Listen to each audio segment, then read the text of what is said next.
Welcome to the Coffee and Questions podcast. I am your host, Michelle Berman-Michael, and my mission with this podcast is simple: to help realtors and loan officers across the world tap into the value Instagram can have for them and their business. To me, organic business that comes to us is the name of the game.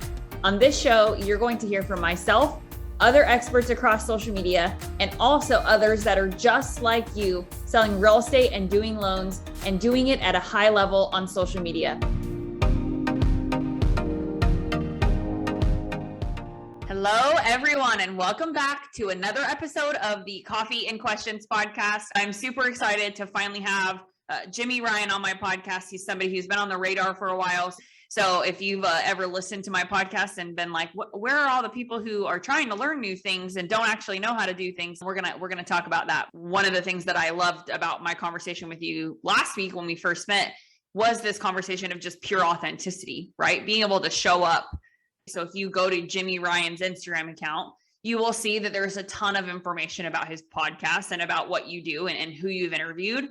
But if you go to stories, right, you're going to see the renovations going on in your backyard, and you're going to see going and getting coffee, and you're going to see like, hey, this is what I look like in the morning when I haven't had coffee yet. Like, you're going to see the side of Jimi that I feel like makes you approachable and makes you somebody that somebody wants to learn from. And as you transition out of the doing loan side of things and kind of more so into the coaching and being able to support loan officers as they go through their journey of becoming successful, I think that piece of being able to showcase the behind the scenes of your day, which is the power of stories, in my opinion, is how you build your coaching business, right? It's how you build that side of who you are. And I will tell you my experience in doing this and being very vulnerable, even as I was going through postpartum depression and all these other things, I actually believe made my relationships with my coaching clients, my employees, my course students way better than it was before. Not that it wasn't good, but it's like now it's good on a totally different level, to the point where like my son's birthday is in 2 months and like half of the people attending are clients because they are really good personal friends now too. People want to work for a fighter. People want to listen to and be friends with someone that isn't perfect. And if you're just the most perfect thing in the whole wide world, and like your story is like, hey, I overcame no adversity. I was just perfect. I just had a bunch of money and I'm just this millionaire dude. Well, nobody can really grab onto that and hold on to it at all. There's no holes. People can only grab onto the holes. And I have a way of just kind of letting it all out. And sometimes it's too much, to be honest. If you watch my story, you get me, you're not going to get somebody else. And maybe people are sick of watching my 3-year remodeling project that I'm doing to my outside. But whatever, it's me. It's kind of, that's what do you use social media for? Well, I'm updating my friends on what I'm doing, and I'm showing what am I actually doing. And people want to know, show them, So yeah, and be real and be authentic. I think that too many people get into like this production type mode where you're effectively manufacturing a facade that isn't you. And Kyle Draper, our good friend Kyle, says this: if the person that you are off of social media is different than the person you are on social media, you're going to really struggle with social media. And would you even want it to be different? I tell you what, after a podcast, I'm always just super pumped, like every single time. And I'm pumped before I hit record. It's not work to me. So, and I'm sure that you can relate, like this Absolutely. Is fun, but that's me. That's who I am. So you get me. And I think that that's where a lot of people struggle. They try to be somebody different. Like I'm wearing a sport coat and a t-shirt, this is what I wear. Like if you see me out you're going to see me dressed just like this. I think that I think a lot of people struggle with and worry about coming across as somebody different, that they stop trying to figure out who the heck they are and just be.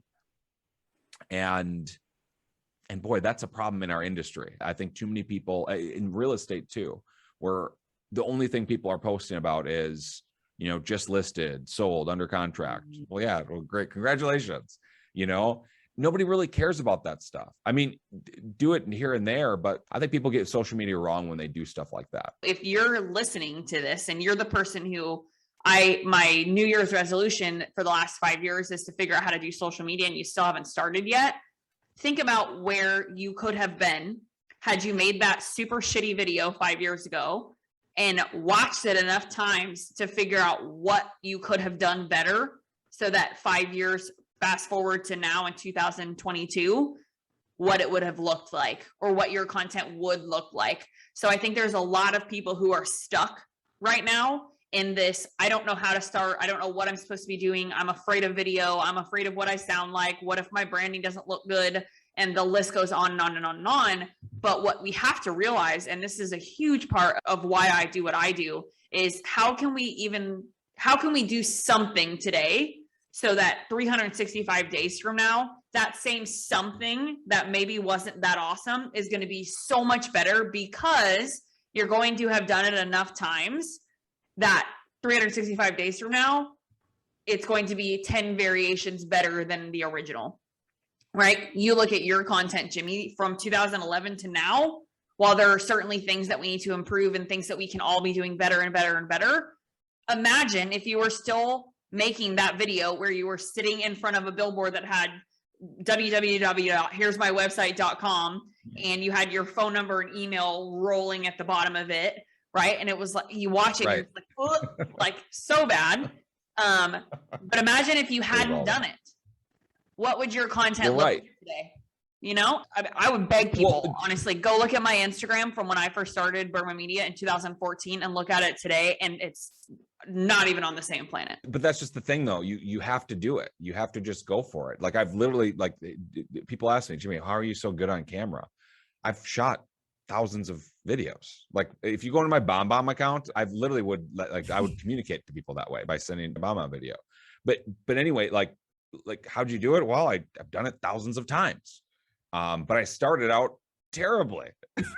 And I would even argue too, my podcast, when I first did it, my very first episode, I was so nervous. Like, if you listen to it, you wouldn't tell that I'm nervous, but, and it's just a personal podcast. I didn't even know what I was going to do. I literally just told a story about me. Like it was a 15-minute type of a thing, but I had like 3 cocktails before I started, because it was just like, I need to like get loose.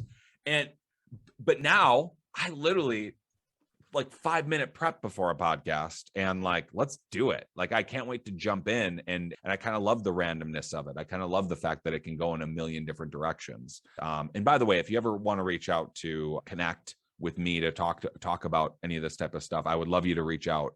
Talking about social media and being better at it is something that I always enjoyed, those types of conversations. So please reach out. But I was just talking to somebody about this, that he wants to start a podcast.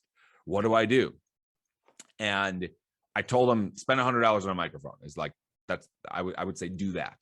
But other than that, you can do anything. My first recording was on voice audio on my iPhone, or voice memo on my iPhone. And I literally put the phone down at a table in a restaurant and we had a conversation. That was my first interview. And so just do it. Okay, well, what do I got to do? Just schedule a freaking interview. Schedule it. Like, that's your first step. Schedule one. Somebody. Reach out and say, hey, can I interview you? I promise you'll figure everything else out. Yeah, I think that's the big piece to this. And I know we've talked about getting better at things, and in order to get better at them, you have to start them. I think that is first and foremost. But the fun part of where I think we're going to go forever with the world of Instagram and Facebook and all of these social media platforms is that evolution process is never going to change. And I think that there are a lot of examples of that, right? Like, if you look at Facebook, Reels are now on Facebook, which isn't a surprise, but it's just one of the many things that we have now. Stories. I remember when Stories came out, the world shattered. Everyone was like, oh my God, there's Snapchat on Instagram now. And it was like this, oh my gosh moment. And you look at that, and Stories is like old news. Like, if you're not doing Stories, you're like so far behind. You might as well just like, I mean, first of all, you should never quit, but you should certainly call a coach tomorrow or today. But why I love Instagram, and I think that this is a good segue into this part of it, is that there is never going to be a shortage of things that we need to be doing better or learning how to do. And I mean, for heaven's sake, I own an Instagram marketing company, and there are things that I learn about Instagram every single day where I'm just like, whoa. Right. And now it's my job to go out and figure out how to implement that and how to actually make that make sense for somebody to do in their business. And I will tell you that there are some things that happen on Instagram where I'm like, please stop worrying about that. right? Like the day of how many followers do I have, like, is so far gone, right? Obviously, I think that there is a time and a place to be worried about growth, but the number of phone calls that I get nowadays where I haven't been able to grow my following has gone down because enough people have realized that that's not what it's about. If you enjoyed this episode, please go follow my guests on social media. And if you enjoyed this podcast, please consider leaving us a review wherever you consume this content.